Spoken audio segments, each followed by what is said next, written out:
good morning. Ayan, magkatabi ngayon si Tuktok tsaka si Rex.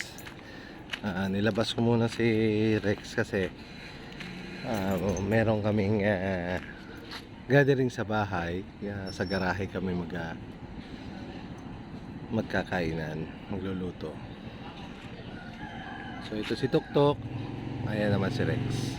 Makakasama natin sa pagkakamping. So ito guys,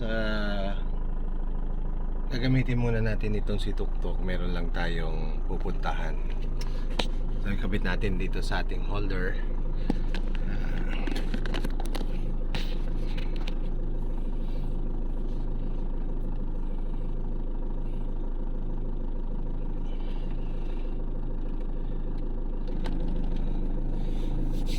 Ito na yan dito ngayon. Ito, nilabas din natin ngayon si Rex. Lagay muna natin dito sa open parking kasi meron tayo darating yung aking mga kapatid, so makikita rin ninyo mamaya yung isa pa naming sasakyan na si Echo. Darating din mamaya si Echo. So tayo ay may pupuntahan lang saglit. Ito si Tuktok na masarap itong gamitin, lalo sa mga akyatan kasi nga malakas ang makina nito, tapos naka 4-wheel drive, so kaya napaka lakas. Pero hindi ko na, nung nagpunta kami sa DRT sa Digos Hill, so may kataasan, pero hindi naman ako gumamit ng 4-wheel doon. Kinaya pa rin ng 2-wheel. Nagmi-minor pa nga pagka umaakyat. Kaya noon binabala ko na i-out itong si Tuktok kasi nga ang reason is same coding sila ni Rex. Kaya pagdating ng Wednesday wala akong magamit na sasakyan na pang ano. So ginagamit ko doon yung si Big Boss, yung expander namin. So hiniram ko sa anak ko, yun ang ginagamit kong pangluwas. Pero nung natatry ko nang ginagamit si Tuktok sa mga car camping at sa mga akyatan, nagbago isip ko na mas hindi ko na plinano na ito ay i-out pa. So mas napagdesisyonan namin na i-keep na lang itong si Tuktok at i-set up namin to ng 4 wheels. Pero hindi ako gagamit ng mud terrain na gulong, kundi all terrain para maganda sa on-road, maganda sa off-road. So makita nyo, no, talaga namang ang tao laging nandoon sa kanyang ugali na mauna ako. Kahit na traffic, kaya wala tayong magagawa, ganun talaga. So balik tayo sa kasi pag ang ginamit kong gulong ay off-road, hindi maingay pagka sa NLEX na, nasa expressway tayo. Pag hindi tayo sa rough road dumaraan, yung off-road na gulong talagang yung maingay ito dahil nga excuse me, dahil nga malalaki ang pinaka tread ng gulong niyan. So pag tumakbo mabilis yan, talagang umuubo. At kung yan, dahil nga dati meron akong Pajero na ang ginamit kong gulong is pang off-road, hindi nagpapantay yung kain ng gulong, may makapal, may na thread. So kaya sinip ko rin yon sa all terrain. Ngayon ito set up natin, medyo ililip natin ng konti ito. Then yung bumper niya DIY ko na magmukhang ARB look. Parang off-road na.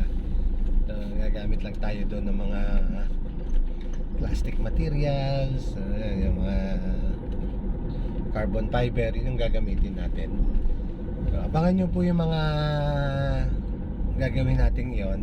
Share ko sa inyo kung paano ko gagawin. Kaya masarap ito.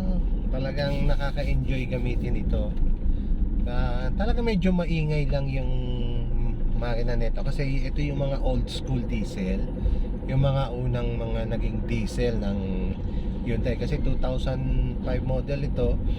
Ito yung mga una pang mga diesel na makina ng Hyundai. Pero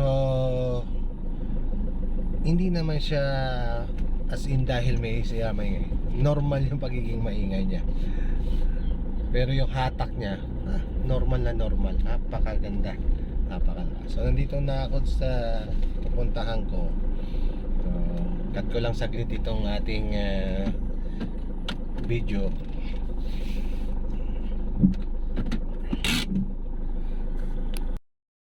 So nandito na tayo ulit mga amigo. So order lang ako ng ng palabok.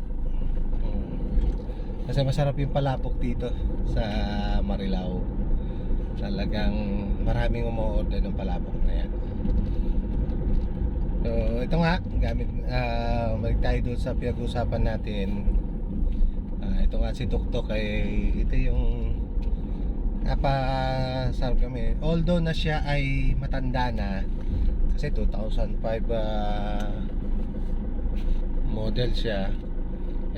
Hyundai Tucson 2005 model, CRDI, diesel, 4-wheel drive, tsaka may traction control siya. Yun ang napakaganda nito. Kaya siguro tingin ko yun nung time ng model nito, siya yung pinaka high end sa modelo nito. Kasi almost lahat all power. So dadaan na rin tayo dito sa bahay ng aking anak para papuntahin ko rin sila ng tanghalian.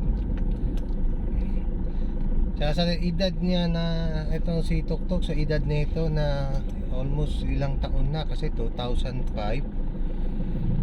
so more than 20 years na yata, no? Napakaganda pa ng handling niya pag then walang delay yung kanyang pag-shifting.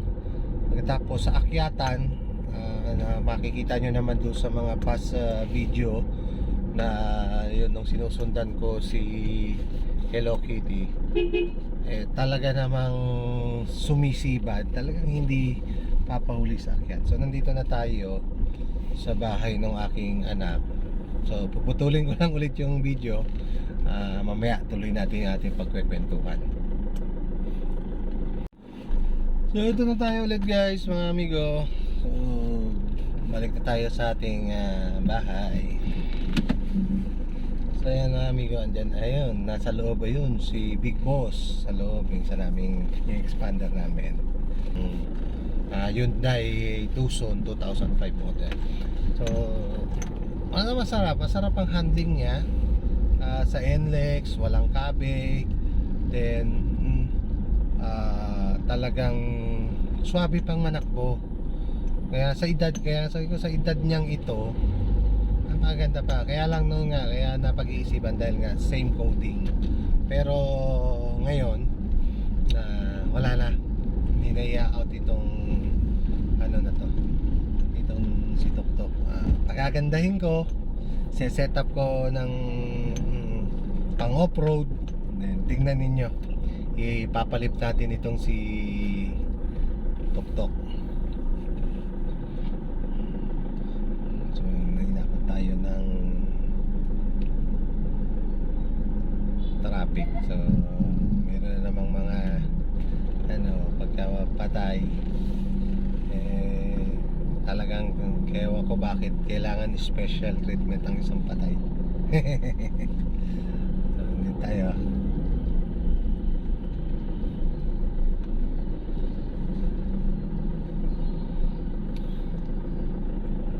Then nung nakaraan, trinain ko yung kanyang radiator, yung kanyang cooling system.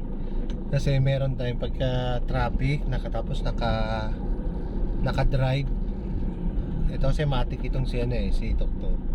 Tumataas yung temperature. So kaya ang ginawa ko, drainin ko. At nung mga after kong i-trade, nilagyan ko tubig, na nawala sa isip ko na ito nga palang mga Hyundai engine, nagkakaroon nga pala ito ng air pocket kapag ka dinetrain yung kanyang radiator. So nagkakaroon ng pressure, nagkakaroon ng air pocket doon sa loob ng ng sistema ng cooling system. So ang gagawin lang naman doon, binibleed, i-bleed lang yung kanyang water system. Merong bleeder yan, or kung meron ding aparato na ginagamit dyan, may nabibili sa Shopee na para matanggal yung pinaka air pressure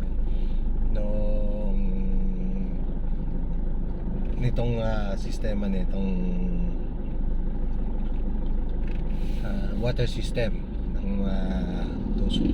Pero ito, dahil wala naman itong lagayan ng tubig sa radiator, nasa reservoir yung kanyang bukasan, yung kanyang radiator cap.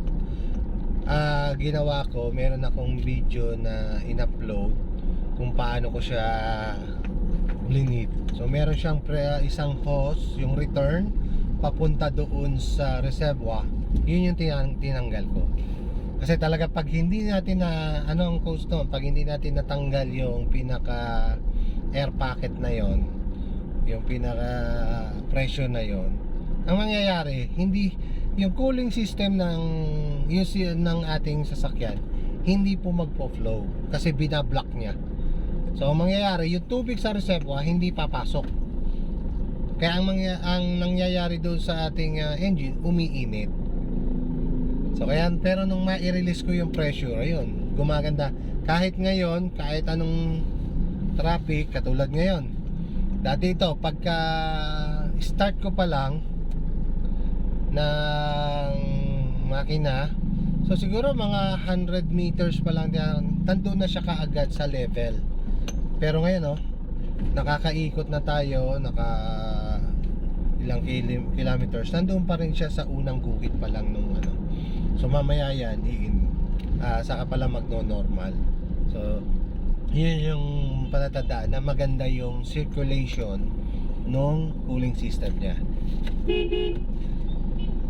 Kaya kailangan alam natin yung mga sikreto o technique nung mga engine natin. So pag nyo pong kung may tanong po kayo, pwede comment below lang kayo, then ipapakita ko sa inyo, ibibideo natin kung paano yung ginagawa. So salamat sa inyong panonood mga amigo. Hanggang dito na lang yung ating video. Then kung hindi pa kayo nakapag-subscribe, please subscribe. Then pakihit na rin po ang notification bell para lagi kayong updated sa mga video na aming i-upload, at saka paki-like and share rin para mapanood din ng ating mga kaibigan. Then baka sa susunod na video na ilalagay natin, papakita ko na sa inyo. Gagawa na ho tayo nung kama, yung convertible na upuan to bed doon sa ating van na si Rex. So aalisin ko na kasi yung last row na papalitan ko na nung convertible to bed na DIY. Yun, papakita ko po sa inyo yan. So maraming salamat mga amigo. See you on my next video.